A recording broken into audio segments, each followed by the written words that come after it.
Ang banahong isi. Tsaka ang palit mo. Ano, palit na siya? Bayad na? Wala pa.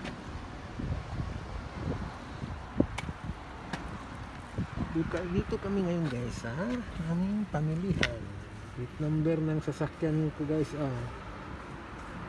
8899. Ito ang plate number ng sasakyan ko. Honda Custom. Yan, Custom. Yellow plate.